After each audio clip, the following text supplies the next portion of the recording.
आपण जसा विचार करतो ना तसं काहीच होत नसतं. ह्याचा अनुभव ना मला खूप चांगला आलेला आहे.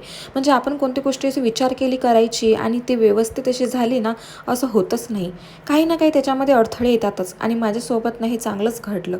तुम्हाला सांगते, कारण नवीन वर्षाच्या सुरुवातीला ना मी खूप काही विचार करून ठेवलं होतं, की पौर्णिमेला मी चांगला सत्यनारायणची पूजा करेल, असं वगैरे देवाचं काहीतरी सुरुवात करूया नवीन वर्षाची, असं मी काहीतरी विचार करून ठेवलेला होता आणि तसं करायचं असं ठरवलं पण होतं.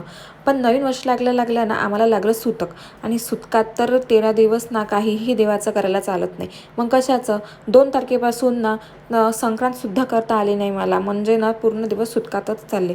आणि हे असं पण असतं ना की सुखाचे दिवस लवकर जातात आणि दुःखाचे दिवस ना लवकर जातच नाही. हे 13 दिवस ना मला एका महिन्यासारखे गेलेत, म्हणजे लवकर जातच नव्हते. कारण मी वाट बघत होते कधी जातात कधी जातात. मग शेवटी ना 15 तारखेला ना पूर्ण दिवस संपलेत आणि संपल्यानंतर मी ठरवलं की आता म्हटलं घराची साफसफाई वगैरे थोडीशी करते, कारण नवीन वर्ष लागायच्या आधीच तर मी पूर्ण साफसफाई केलेलीच होती. पण म्हटलं चला थोडं फार ना करूनच घेऊया, कारण आता देवाची मला पूजा वगैरे पण करायची होती. आता देवाची पूजा करण्यासाठी तर मी तसं करू शकत नव्हते ना, म्हणून मी थोडी साफसफाई वगैरे करून घेतली. थोडीच केली, म्हणजे पूर्ण असं डीपमध्ये केली नाही, वरच्यावर थोडी करून घेतली. धूळ वगैरे होती ना ती चांगली काढून घेतली, कारण 15 दिवस ना मला काहीही करायची इच्छा होत नव्हती. कारण जसा मी विचार केला होता ना तसं काहीच घडलं नाही. तर ठीक आहे, जाऊ दे आता, जे होते ते होते. आणि मी चांगली साफसफाई करून घेतली आणि पसार पण असा झाला होता ना, कारण 15 दिवस ना मी असं लक्ष न दिल्यासारखंच होतं. म्हणजे इच्छाच होत नव्हती ना काही करायची, मूड ऑफ झाला होता, कारण जसा मी विचार केला होता तसं मला काहीच करता आलं नाही. मग तसाच पसारा पण खूप झाला होता. म्हटलं चला आज तर ना थोडं करूनच घेते, कारण कंटाळा केला ना तर मग कंटाळाच केला जातो. म्हणून पूर्ण साफसफाई वगैरे केली, मग आंघोळ वगैरे करून घेतली, कारण मला करायचं होतं देवाचं.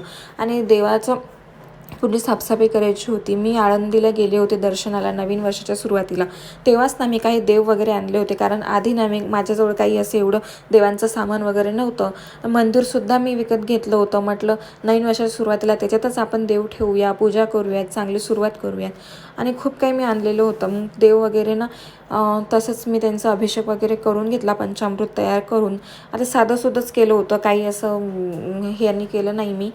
म्हटलं जसं आपलं जाऊ द्या मनाने तसं केलं आणि देव वगैरे मंदिरामध्ये चांगले ठेवून घेतले. आणि मंदिर पण खूप मस्त होता. मी हे ऑनलाईनच ऑर्डर केलं होतं, तर खूप मस्त आलेलं होतं ते मंदिर. आणि देव वगैरे अशी ठेवून घेतले आणि मी ना अशी उतरण पण आणलेली होती, त्याच्यामध्ये पण धान्य भरून ना मी ते उतरण पण ठेवून दिली होती. आणि फुलं वगैरे असे देवांना अर्पण करून घेतले आणि माझी पूजा झाली. आणि आज ना खूपच चांगलं वाटत होतं, कारण पूजा वगैरे देवांचं केलं ना खूपच चांगलं वाटतं.